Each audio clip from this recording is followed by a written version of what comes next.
Hello, everyone, and welcome to Tata Literature Live Sports Yatras. As the title suggests, in this series we bring you books about sports in all its wonderful disciplines. The series will continue and lead up to the Tokyo Olympics and perhaps even beyond. Today's book is different because it's about a revered coach. And too often, the success of sportsmen blinds us to the work of the mentor who spots a talent, then nurtures it and molds it. Vasu is one of the country's most respected cricket coaches, having influenced the careers of players from Gavaskar to Rohit Sharma. The book is aptly titled Cricket Drona, and in today's session we feature the two people who have put it together. Jatin Paranjape, BCCI national selector, ex-cricketer, and Vasu's son, plus Anand Vasu, senior journalist and author. They will be in conversation with sports historian, writer, and the force behind the series, Boria Majumdar. Do send your questions for the Q&A session. At the end of this, 5 will be selected for Tata Click gift coupons. Boria, over to you. Thank you, Anil. Thank you so much. We had initially felt or thought that Anil would be part of this, but he clearly, using his casting vote, says to me, no, I want to listen. And no one debates with Anil Dharkar when it comes to Tata Literature Live. So all we say is, and this is about a coach. So he's the mentor of this particular series. So no debating. But coming to the book, I've known both of these guys. I mean, Jatin Paranjape and Anand Vasu for close to 15 odd years. Jatin, since he was multiple calls when he was in Amsterdam with Nike and his former in his corporate avatar and his cricket avatar, and then obviously as a national selector. Anand and I, we've covered many cricket games together. Clearly one of India's best writers on the sport, someone who I love reading. We've written together maybe hundreds of columns for the Economic Times on the same day. But this book is unique. If you read the book, the structure of the book is what endears it to you. You will love it. The writing is crisp and lucid, and it's a storytelling kind of style, which is the forte of Anand Vasu. Jatin has this incredible positioning, son, player, he's traversed all of these worlds, so he can tell you the real story. So why the book will be my first question to both, and how was the process? And obviously we will go into the stories. My own story about Vasu Paranjape, it was Raj Singh Dungarpur Rajbhai who had introduced me 1999 when I had just got the roads, wanted to do a PhD, very apprehensive, went to CCI, and that's when I was introduced to Vasu Paranjape. And all you need to do with Vasu Paranjape is sit down and listen to the stories. Don't talk. If you have 8, 10, 12 hours, sit down with him. 20 years earlier, obviously health-wise and everything-wise, he was 20 years younger. So in my case, all I did was absorb. And I'm absolutely delighted that these two gentlemen, friends, have decided and have accomplished putting this really excellent book together. So buy it. If you've not read it, buy it. As I said, from one of India's best cricket writers and the other person who's been there, done that in practically everything Indian cricket. Jatin, I'll start with you. Son, player, how was it? I mean, to do a book on your father is quite interesting and incredible. I mean, so-called conflict of interest and a lot of that. But you've been objective. At one level, you're a fan. At another level, you're a student. Tell me, how did you and Anand come together? Give me the backstory of the book. So I think, Boria, let me start off by giving you a little bit of a background of our household, of our family.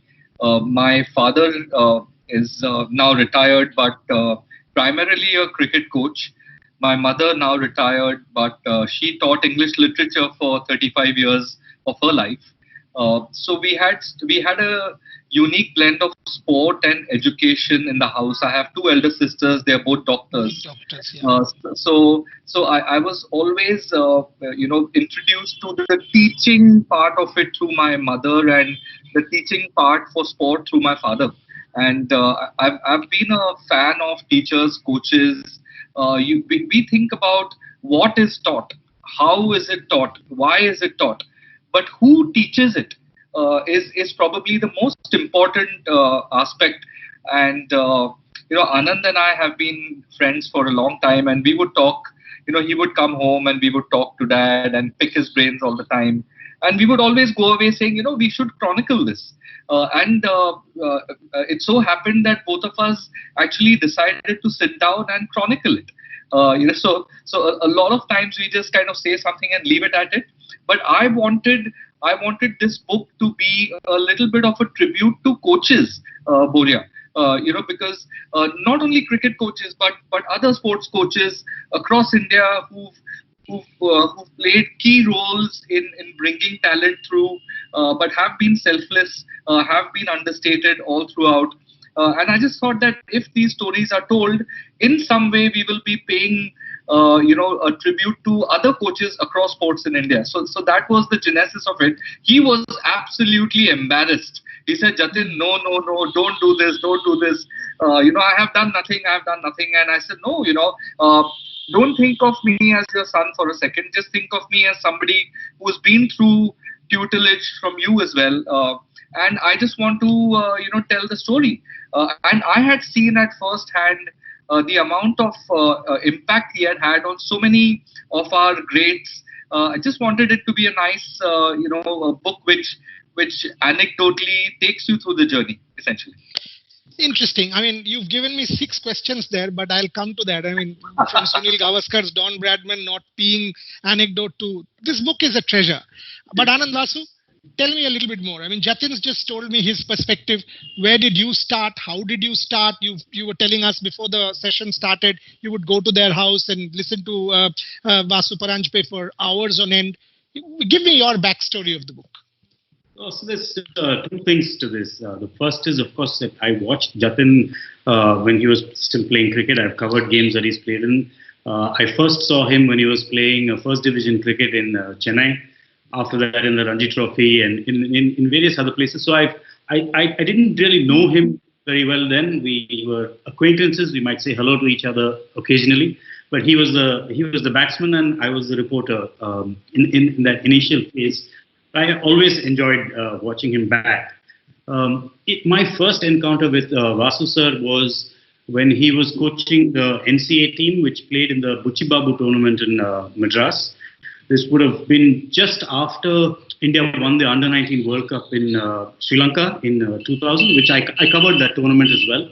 I was fortunate, so I knew some of the players who were in this NCA team, Yuvraj Singh and some of the other guys. And back then, at a tournament like Buchi Babu, there was no press box, there was no separate enclosure. Wherever the team sat in one small pavilion, next to that, there would be a couple of plastic chairs. And also, it was not as though there were 10 journalists at the ground. Typically, most days, it was just me. Sometimes there would be one person or a couple of others at some point during the day. So the whole day, I would just sit next to this man, and he was kind of playing every match while sitting outside. Because he can't help himself in that he thinks like a captain. So he's always looking at the game situation and he's saying, why is he not doing this? Why is this bowler not coming on? Why is this field set like this? And so in sitting with him, I was a very young reporter at the time. I had no experience. I did not know much about cricket and I knew even less about writing. So just to have someone like him, share his experience and thoughts in a very informal, unstructured manner. It was not like an interview where you're asking questions and getting answers.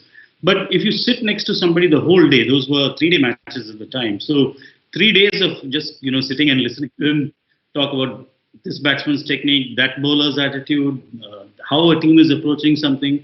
And fortunately, the NCA was doing quite well then. So they kept winning matches. And I kind of just kept sitting with him the whole time. I did not imagine in my wildest dreams back then that I would be involved in a project like this where, we could do a book with him. But like Jatin said, over the years, we've been talking about it. And often we're quite good at doing this. You're sitting and having a chat over a coffee and everything seems like a very good idea. But nothing really comes out of it. In that end, Jatin is the one who, kept persisting. kept pushing me, made sure that even though deadlines were not necessarily always met, I know I gave him a bit of a tough time, but he stuck at it. And it was, when we got the first copy of the book in hand, it was an incredible feeling, simply because in journalism we tend to write about successes mostly, or we do critical pieces about systems not working or administration not happening in a certain way, holding people to account. But there often isn't room to write about the characters who work that one rung behind the scenes. We get caught up so much with the biggest names and the biggest heroes, and this book has no shortage of them. I mean, literally, who's who of Indian cricket has been involved with Vasu Paranjape at some stage. So on the one hand you're saying we don't get space to explore those things. On the other hand, you have a chance to, and then kind of not doing anything with it. Finally, we bit the bullet and we said, no, we just must. Before it gets to a position where we're not able to put it together, we must get this done. And the process, once we started it, once the structure evolved and once we got going, was fascinating, getting to talk to all these people and hearing their experiences. It was a great pleasure working on the book. That much I'll say. Jatin, if Anand Vasu did not give you a hard time, I would be surprised. So that's par for the course. That's okay. But you've managed. But I was reading that section and I was thinking, okay, we're celebrating Cheteshwar Pujara for the blows in Australia. We're celebrating all of these guys. And here was Vasu Paranjape with his son going back home in a cab with 3 broken teeth and blood and going home as if nothing has happened. Then you call the doctor. Can you give me a first-hand sense? I mean, being a son, your father getting hit like that and then telling you, oh, you know what, nothing matters. You've become a cricketer. What impact it had on... This is a life lesson more than anything. And that is... I mean, I was telling myself, oh, you know what, if this man can take this pain, so I can also do something. I can fight adversity. That for me was standout. Give me a sense of that incident and your sort of lessons from it. Yeah, I was, like I've written in the book, I was, a very keen hanger-on with my father at all these games. I would go in, Boria, I used to score in all these games, so I was a very diligent kind of scorer. I would carry all the differently colored pens and, maintain a very neat scorebook. And I remember this game was at the Karnataka ground. I will never forget the sound of that ball hitting him. It makes a very sickening thud when that happens. And there was complete silence in the tambu. We used to sit in the tents at Crossbena.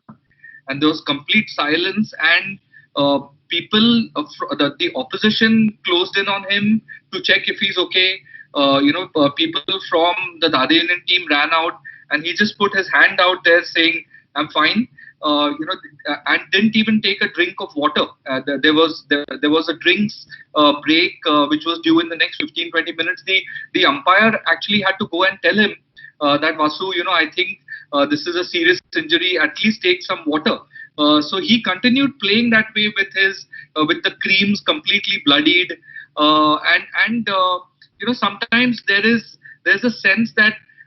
That respect just flows in that dressing room, in such a situation where the rest of the team is seeing somebody out there, in this case, an aging captain whose best years as a cricketer are behind him, but trying to do it to the best of his ability to take the team home. You could see that swelling of respect within the dressing room, and I've said in the book that that's the day I fell in love with cricket. I asked you. Yeah. That's the day I fell in love with cricket because, this entire package of being able to lead a group of individuals, come together from various different backgrounds and come and fight for a common kind of purpose, that just got me. That was the day when everything just turned for me. All that I wanted to do was to play cricket. And all that I wanted to do was to play for the other union, and that was the genesis of whatever my thought process has been, whatever my philosophy has been about the game, and I think that was at an inflection point for the other union cricket as well. They were going through a bit of the dip of a dip, and after that they just kind of became unbeatable completely. So it kind of motivated, inspired the rest of the troops essentially. I will come to the Dada Union story, because for me also I need to answer. So when you write about it, I mean, it's a philosophy in many ways. I'll come to the Dada Union story. Anand, Vasu, tell me something. I mean, we were asking you, Harish Bhatt and I were asking you about the structure. You said you went to their house and spent hours with Vasu Paranjape. You know, a book works because of the structure. Had it been a biography or an autobiography, maybe it wouldn't work, because, you know, not everyone is a structured storyteller. Maybe Vasu sir would not have been able to do that. Tell me your personal experience of working on this book with Vasu Paranjape when you went, listening to these stories. How did it happen? Because if anyone wants to work on a project like this, because the Indian sporting oeuvre needs to be enriched. I mean, all of us know that. Every little work is important. Give me a sense of how you went about the process in their house. How long did you take? Give me details. So the thing is, one of the tricky parts about working with Vasu sir is that he does not like to talk about himself. He does not like to talk about his achievements. He simply is too modest a man. Forget about taking credit for the work he does. He just isn't interested in drawing any attention to himself, which it can pose a bit of a challenge when you're trying to write a book about someone if he's not really giving much away. In all the conversations, the common thread was what he saw in a player, what he thought he could do to help that player. It was not as though he was somebody's full-time coach. It was not as though in a lot of these cases, he was working with a team over a long period of time. Sometimes it was with a player during a 1-month camp at an age group level. Sometimes it was with a team. Sometimes, like in Dada Union, it was as a captain and as a mentor. In other cases, he has intervened in small ways, but at critical times. You know, when a player needs that lift, when a player needs a different way of looking at his game. So it became very clear in conversations with him that the book would have to be about other players, and in that tell you the story of Vasu Paranjape. If I sat him down and spoke to him, you know, like biographically, when did you first play? Do you remember this match? Do you remember? It was like almost impossible to get anything out of him, because he would not talk about himself. Even if he has scored 100 in that game, he would talk about the batsman who played before him, the batsman who played after him, the opposition bowler, the fielding, virtually everything other than himself. Of course, speaking to other people, you get a perspective. And over the years, you know, you look at the range of people who he has been associated with, from someone like Sunil Gavaskar, right down to someone like, Rohit Sharma, who's playing now. To be able to speak at a wavelength that the ward or the student or the mentee, or whichever word you choose, can understand across such a big spectrum, that was what fascinated me quite a bit. Anand, if I can ask a follow-up question before I go to Jatin. At one level, Vasu Paranjape is all about ethicality and fair play and the gentlemanliness and, I mean, basically the whole cricketing ethos. At another level, he loves Donald Bradman and Australia and their... So Australian cricket, the way we now know, is about this ruthlessness and, everything else. You win. Maybe the Ian Chappell philosophy, whatever you want to call it. And at another level is this man who loves Australia but wants to hold on to this whole, even if I lose, it's okay, but I will not do anything to win, which is not cricket in my way. Your thoughts on the ethicality of Vasu Paranjape? Because in our world, when morals have ceased to exist with toxic television debates taking over our lives, we know what goes on. There is a Vasu Paranjape who is also this beacon of hope, that there are these people who still hold on to these life values. So your thoughts on the ethicality of Vasu Paranjape and how that influenced you as a person and writer? Well, see, the thing with him is I would say the first thing is that there is almost nothing about cricket that he does not love. I'm not talking about this, the negative things, the sledging and gamesmanship, and there are certain things that those to him, he doesn't even see those things as being part of the game. For him, it is a contest between bat and ball, but it is also a way of 11 people coming together and engaging in a competitive pursuit.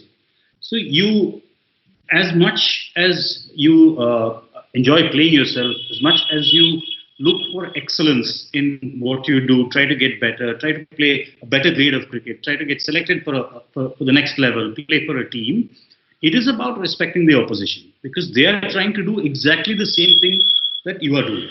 And it is easy for me to sit and say this because I have not played cricket through those levels and through those ranks. I can say if I played, I would have wanted to play like that. And somebody may believe me or they may not believe me, which is fair enough. But here is someone who has actually done that. And there is, across trying to speak to different people of this book, there is not one person who has had any hesitation. Each time we approach someone, they said, for Vasu Paranjape, definitely. When do you want to talk? It was that level of respect that they wanted to speak more about him. It was not like I had to prod them or I had to draw things out of them. As much as Vasu was reluctant to talk about his own contribution, the others wanted to say, no, you must do this. Remember, there's this thing that happened. Let me tell you about that.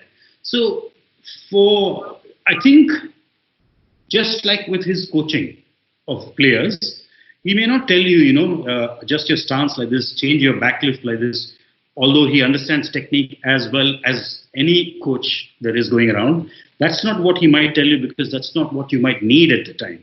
Similarly, he will get you to adjust your technique without saying it in so many words. I will give you an example of this, if you like. There was Ed Smith, the English batsman, who's selector now. And he came to Mumbai to play some cricket and work on his game. And one of the things that Vasu sir had asked him was, so how many double hundreds have you scored? Yeah, and he looked at him a bit, you mean hundreds? No, he's so, once it was established that he was not making the big runs, and Vasu sir watched him, what he wanted Ed to be more upright in his stance.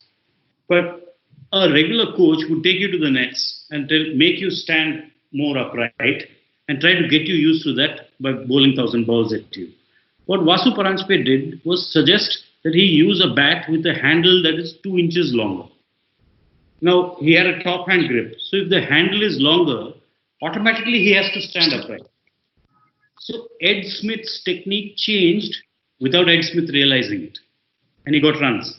So similarly, I think a majority of the things that I have got from Vasu Paranjape, Vasu sir, and it's a hell of a lot over the years, is from osmosis. It's just from, being there and picking up. Like you said, there's nothing you need to say. You just need to sit and be willing to keep your eyes and ears open and have an open mind. You can't help it. You will learn something in the process. Jatin, 2 questions. One, the usual one, the Dada Union philosophy. I mean, you are talking about it, saying that, these weekly meetings in your house when everyone would come over a meal and you would sit there and learn and document. So give me a sense of a club becoming an extension of a life philosophy. That's what Dada Union had become. That's question number 1. Question number 2, I was also fascinated by your mother's account that we had trouble. When we got married, we had our issues. Everyone does. All of us have. But she talks about being temperamental and short-tempered. At the same time, says that your father, the priorities were different. He wanted to do what he did. No time over the weekends. But she went on. So that for me is also very Indian. I mean, and it's a celebration of Indianness of a very particular kind that perhaps we will not have in the West or in any other part of the world. So your thoughts on that, seeing these two and the Dada Union philosophy. So I think the Dada Union question first. So the logo of Dada Union is a mandir, a masjid, and a church all together. and a part of the entire insignia is a line which says "Union is strength." So that the other union was a very, very rigid kind of club, which was hated by one and all in Bombay. And not that they didn't win, they won, but they were a very rigid kind of regimental, army style functioning. Nobody smiling in the dressing room. They are just going out, doing the job, and coming back in. And this was in the days of Madhav Mantri as a captain. And then he gave the captaincy to my father, and the dressing room changed overnight. Everybody was being addressed by their first names. There was a lot of banter going on, but there was a lot of history going on about the game. And what happened was that Dade Union became a friendlier team and endeared themselves overall to the other club teams as well. So Bombay has had a history, Boria, of tight and hard-fought battles. But once the two teams come off, they are mingling amongst themselves. That's been the virtue of Mumbai cricket over the years, and I think that's been one of the kind of standout features why Mumbai has become.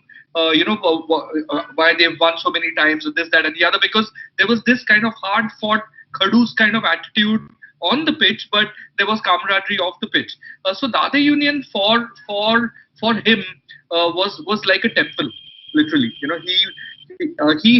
He found some kind of a sacred space in his life because of Dade Union. So there's passion for the game, there's love for the game, and then you see another tributary there giving you that access to the passion, and that was Dade Union. And what this did was that the guys whom he picked for Dade Union went on to become Bombay captains, India captains, and this entire piece spread across dressing rooms. That's the beauty of somebody like Vasu.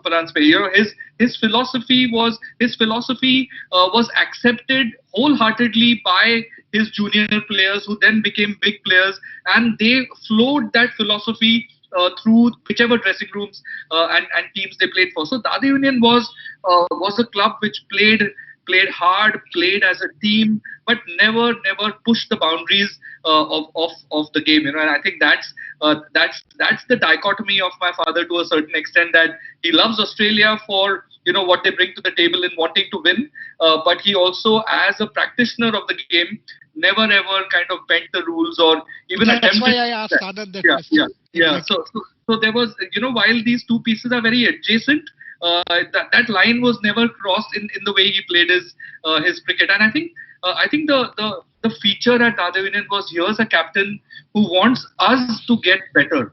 Because like Anand said, it was conversation never revolved around him. It always revolved around the Sridhar Mandle, that Sridhar, you should try to do this, and you're good enough, and you can do it. Or a Subhash Shirsagar, who's now settled in Sydney for the last 40 years, and he would tell Subhash, no, I think you can do it. Why don't you try approaching it in a certain way? So even though there was a Sunil Gavaskar or a Dilip Vengsarkar in the dressing room, it wasn't that the others were not being cared for. So there was an atmosphere of care, of love, and professional sportsmen, sports people gravitate towards such atmospheres because they know that these are the systems which set them up for success, Boria. And professional sports people are very, very intelligent. They know how to be a sponge and with whom. So that's how this entire atmosphere at Dade Union was created, and he was the same man at home. So that atmosphere of selflessness, of giving, of thinking at a higher plane. Don't sweat the small stuff, as they say. Take a bigger posture in whatever situation you're in.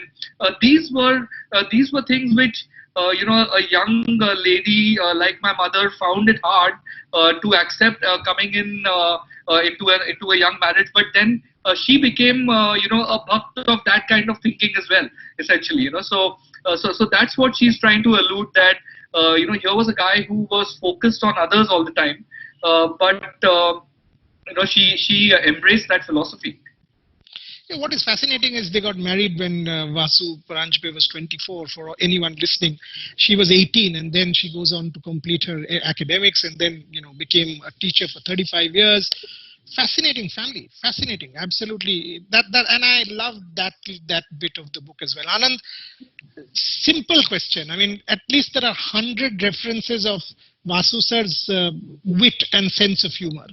Give me two of your favorite Vasu Paranjape anecdotes. I mean, each of us know it, but then, I mean, you guys have obviously, I mean, you will be able to tell me best. Two that you will never forget. Over to you.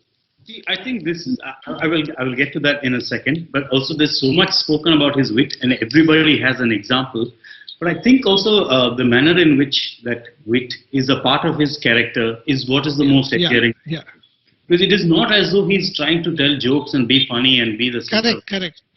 It is the manner in which he communicates something. He could be talking to you about something deadly serious, and it's not a time to be laughing or joking, but it will be conveyed in a gentle and kind manner, which will often, the sentence will be finished with something that is witty, because even if he is giving you a bitter pill to swallow, he's giving it to you in a manner which doesn't make you feel, that he is attacking you or he's finding a fault in you or he's, trying to criticize you. I think that's the central, the beauty of the manner in which he speaks. It's like, you can hit a 4 in many ways, but when VVS Lakshman hits a 4, it doesn't feel like he's hitting the ball at all. It feels like, he's gently requesting the ball to go to the boundary. Similarly, I think that was the kind of wit. It was never something that he tried. It was never something that he put on or, he made an effort. It's just something that, came effortlessly to him. Boria, I remember a good one actually. Tell me. Anand can think of one by then. Yeah. I remember a very, very lessly published one. So I was a kid, 17, 18, and we were playing this match. And my father was leading because Dada Union was short, so he had to play. And I bowled, a half tracker, and the batsman pulled it, and it hit short leg, and the ball rebounded back to me. So the guy got out, caught and bowled, but short leg was down. Short leg was down for the count. He was not getting up anytime too soon. So my father came up to me and said, Jatin, try and take only one wicket with one ball. See, this is what it is. I mean, this is intelligence and wit, and this is what I love about this book. I'll tell you one more. Tell me one. Yeah. I'll tell you one more. Jitu Thakre, you might have read about him. Jitu Thakre was a very, very accomplished left-hander who played a few matches for Mumbai, but growing up he was like an idol for me. I loved watching Jitu Thakre bat, loved watching W.V. Raman bat, just loved watching both of them bat. So Jitu told me the story that they were playing a game, and the left-hander, I know his name as well, Prasanna Nayak. He had scored a lot of runs. He had scored 3 or 4 double hundreds in Bombay club cricket in that season. And my father was playing. He must have been in his 50s, my father. And my father was a brilliant fielder, Boria. Absolutely brilliant fielder. And Prasanna tapped the ball to him, and my father anticipated and cut it off. And Prasanna said, and Prasanna gave the call saying, no, not now. So that's the call. That's the holding call, Boria, you give till the ball passes the fielder. So he said, no, not now. And my father picked up the ball, threw it back at the keeper in a quick action, and said, never. So that's another story. These were the kind of anecdotes I grew up on, essentially. This is fantastic. I mean, I remember when we launched Playing It My Way, and we were thinking about the launch. You got multiple calls from Sachin saying that your father has to be there because and the initial plan, and he was very clear that he has to be part of the first round of discussions with Harsha. Yeah. And thereafter, obviously, we will do the rest. But Anand, obviously your anecdote, but to think about someone from Mr. Gavaskar to Rohit, this range, this longevity, this passion for so many years. I mean, we know, okay, one great student, maybe two, but of a particular era or a generation. Yeah. What this man is unique about is, look, 50 years, he's still the same commitment, the same passion, and the same kind of influence in shaping lives. Do you think that's what the standout legacy of this man forever will be? Your thoughts on that and your favorite anecdote if you've come up with one. Sure. So yes, see, the thing is, if you've ever seen him at work, and we call it him being at work when he's a coach, but to him it's not work. There is nothing he would rather do than be at a cricket ground, either watching a match or watching the nets. It's not something you need to pay him for. And frankly, given the kind of impact he has had across the range of cricketers, he should have been paid a hell of a lot more than he ever got from the game. A lot of cricketers talk about giving back to the game after their playing days and things like that. But here is someone who's literally taken nothing from the game and given so much back to cricketers across, over the years.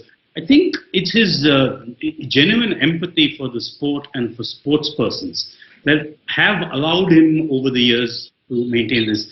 Now, you can take someone like Mr. Gavaskar, who perhaps did not need any coaching or mentoring or leadership to reach where he was, because the kind of hard work ethic he had, the kind of technique he had, the kind of intelligence he had, the cricketing nous he had, chances are wherever he was, whoever his coach, he would have kind of made it through to some degree of success. Now, at the other end of the spectrum, you have, say, somebody like a Ramesh Pawar, who is on the verge of giving up cricket. He's playing as a middle order batsman who's not able to get the runs that he hopes he could, not able to break into the teams that he wants.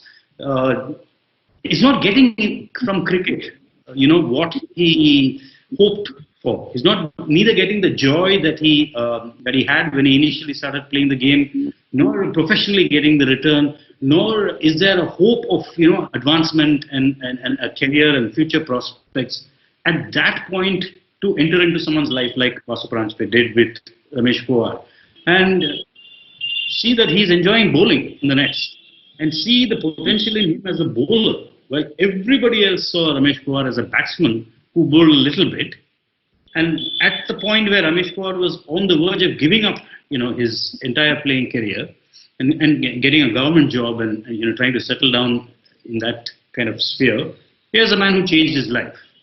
Now, when I was speaking to Ramesh Pawar for this, we were sitting at the BKC complex in Mumbai in the coffee shop, and we were having a chat. And about 10-15 minutes into the chat, Pawar starts, kind of breaks.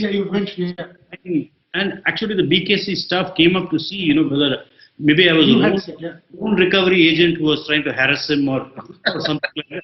And then he had to quickly tell them, no, we're just having a chat. It's fine. So, someone who can step in with just the right input, whether it is talking to an India Test captain like Gavaskar, like Mr. Gavaskar, well into his leadership of India, he would still look to Mr. Paranjape for that input, or whether it is a cricketer who's not done anything, who's not really achieved anything and is about to give up the game. To be able to have that empathy to speak to both these types of cricketers with the same level of equanimity and with the same level of passion and interest, I think that's the most remarkable thing. That's his legacy.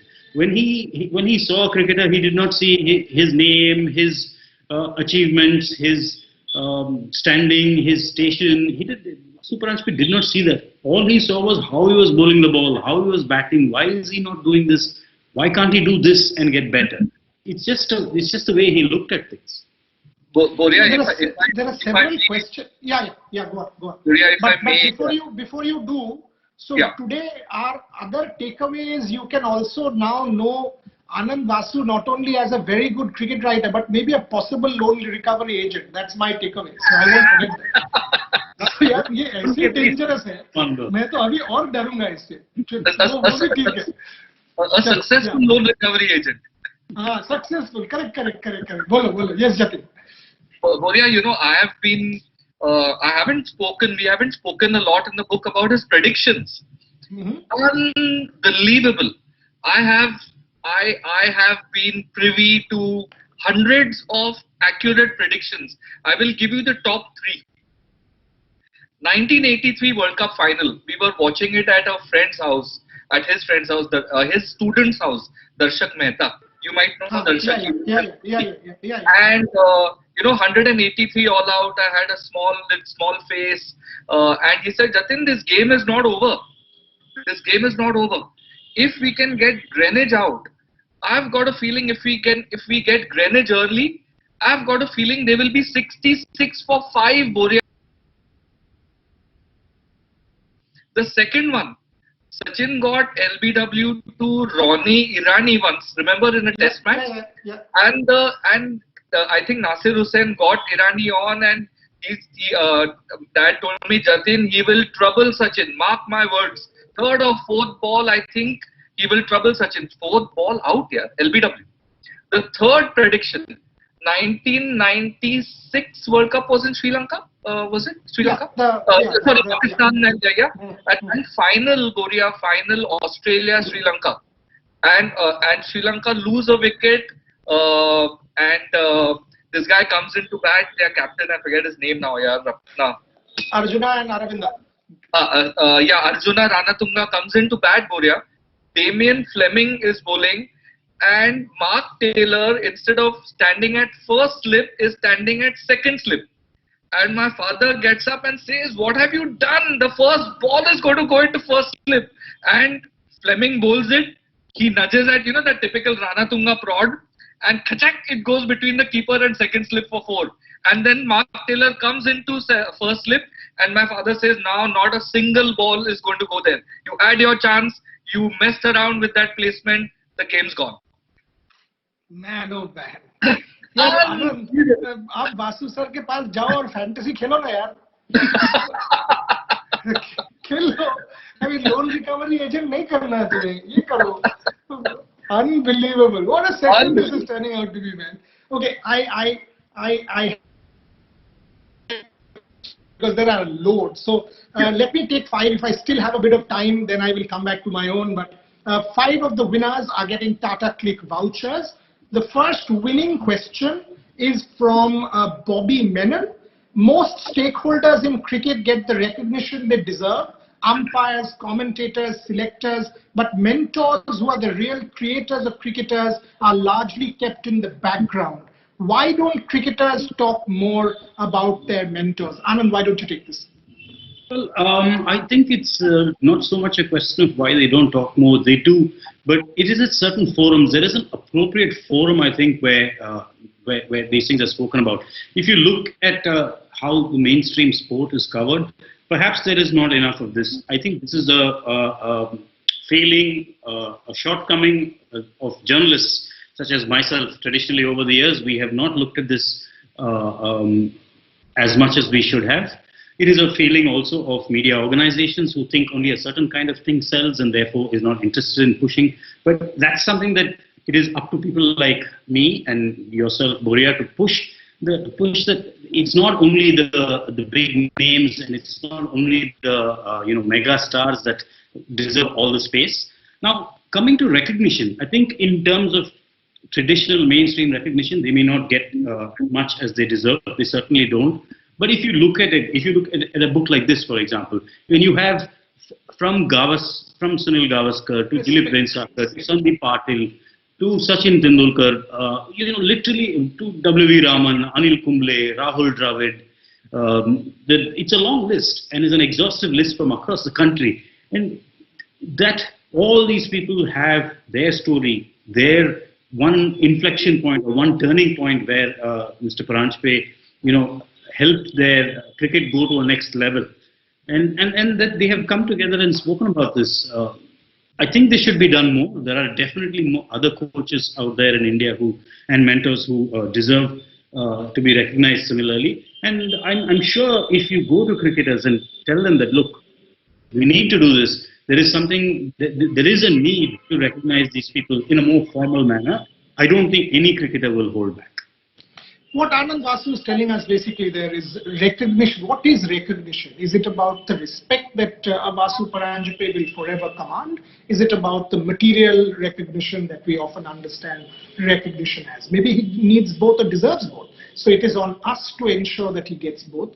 But the kind of respect that this book has sort of brought to the fore tells you how much he is revered by cricketers across the country and across generations. So Jatin, you take the second one. The winner is Santosh Palkar, and he says, recently Justin Langer has been in the news for wrong reasons. Earlier it was Greg Chappell. How different was Vasu Paranjape's approach to coaching from people like them? I think Greg Chappell was a very technical coach. From whatever I've interacted with him, a fantastic mind, Greg Chappell. Justin Langer seems to be more of a psychological kind of a guy, more of a mind worker. I think what Vasu Paranjape as a coach was a little bit of a blend of both actually. So he knew all that there is to know about technique, but he also knew when to talk technique and when to talk psychology. So I think pretty much like an old school coach, but still not like an old school coach. Boria, old school coaches were only technique. 1, 2, 3 drills and this, that, and the other. Bat coming down straight, head steady. All of that was everything that they spoke about. This man, took, assessed the player, understood what technical input to give, but layered it with a lot of dollops of psychological, advice, freedom. He always told me, go and play freely. To do that to a player is the biggest unlock as you're going out to bat or bowl. Go out there and do what you need to do freely. Today we talk, we use the word express yourself.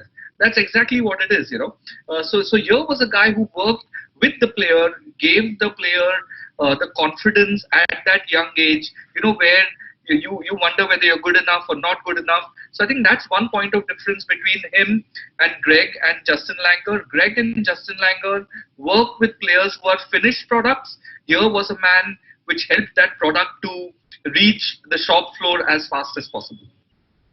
I will come to another winning question soon, but there's one from Ratan Ghiara which says, we were hoping to see and hear Vasu Paranjape on the program. Why didn't you invite him? I'm putting it on record. In my first email to Jatin, I had mentioned this. He left the ball outside off stump. Don't blame me. But I can assume that the moment we would invite Vasu sir, he would say no. Like Anand Vasu just said, he will not want to be. And this is a celebration of him. We did not want to inconvenience him in any way. But Ratan, trust you me, we would have all been enriched had he decided to come. The next one is also for you, Jatin, and then I will go to Anand again. Winner is Jason Lobo. Vasu Paranjape never played test cricket. Wasn't that a handicap in coaching potential test cricketers? Jatin? That's a good question. But I think he played a lot of cricket. He played for the Mumbai team. At that time, Boria, as you know, there were 7, 8, 9, 10 people who played for India as part of that team. So I think he knew a lot about what the demands of international cricket are. Also a very avid watcher of international cricket, very avid chronicler of international cricket, and I think he used these points to ensure that his students were best equipped in all the ways needed to be when they reached that stage. Okay. Anand, if you take the next one, it's again a winning question from Siddharth Gupte. Nowadays, a lot of attention is given to mental conditioning, psychological counseling, etc. Did Mr. Paranjape give importance to these aspects? Oh, he most certainly did. He did not perhaps call it that. He did not make you sit on a couch and sit across you and conduct a session formally in that manner, but he worked. He was very keenly aware of the mental struggles of cricketers, whether it was dealing with success, dealing with failure, dealing with an inability to grow as quickly as you want, dealing with rejection when being dropped from a team.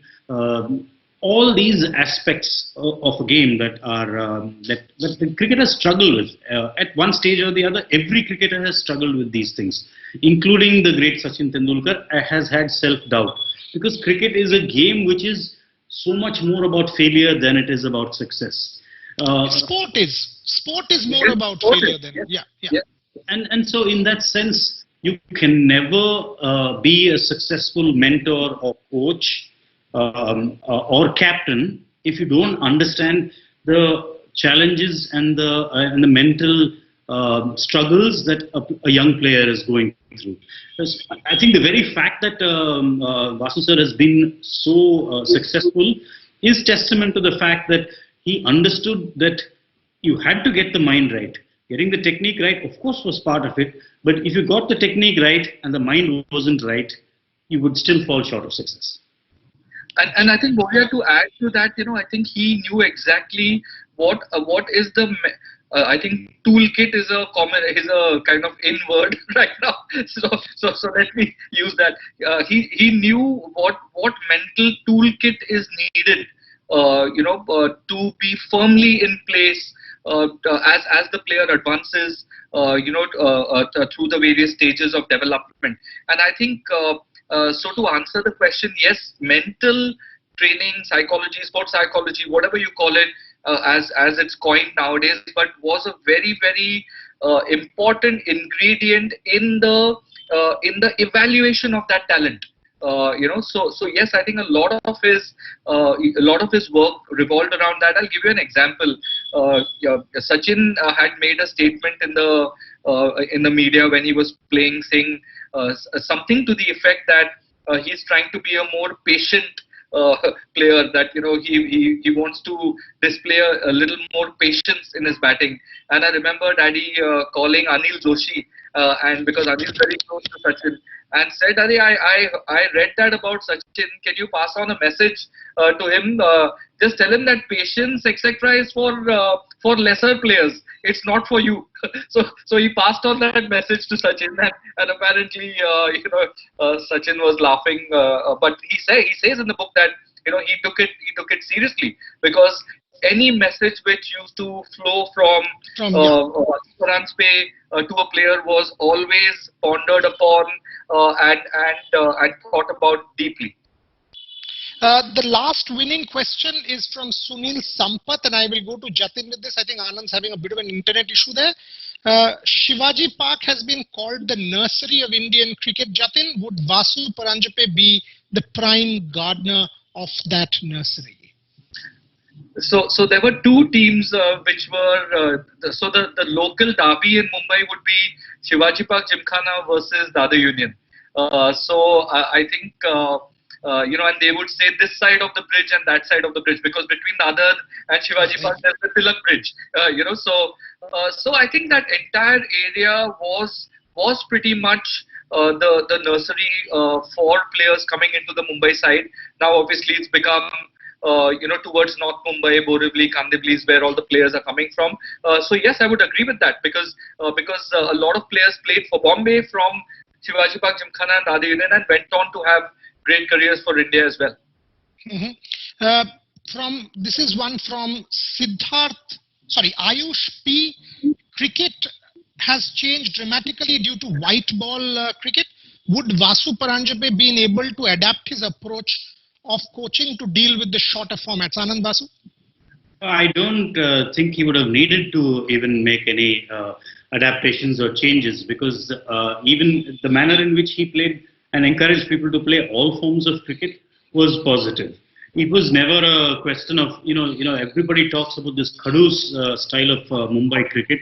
You will find that it is mentioned once in this book, and that is in the context that Rohit Sharma is not that sort of Khadus player. Otherwise, it is not part of Vasu Paranjape's outlook and vocabulary in that sense, in the sense that it is defense first at all costs. His attitude has always been, whether it has been to batting, bowling or fielding, the first is a forward step.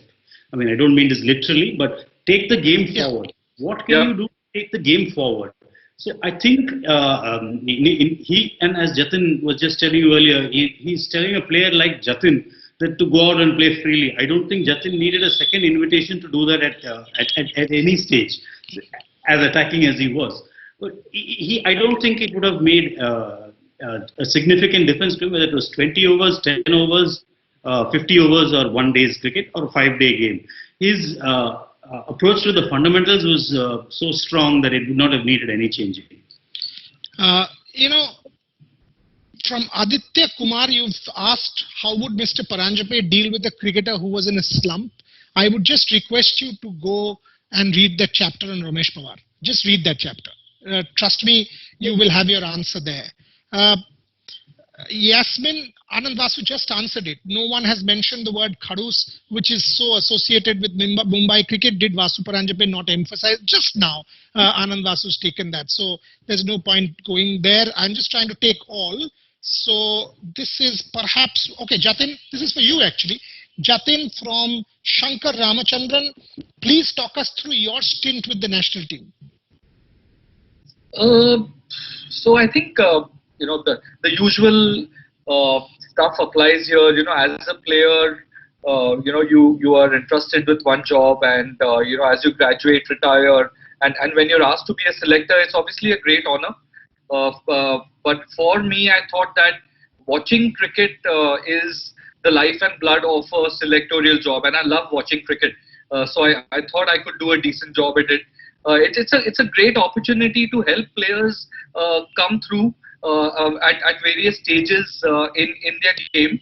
So I think for me it was a very, very happy time to be able to contribute in any small way, just to advance the careers of players or a career of a certain player. It was an opportunity to learn from the best. You're working with the Virat Kohlis, you're working with the Rahul Dravids, you're working with the Ravi Shastris. You come away with so many different points of view. Helps you grow as a person yourself. So whichever lens you look at it from was an absolute pleasure.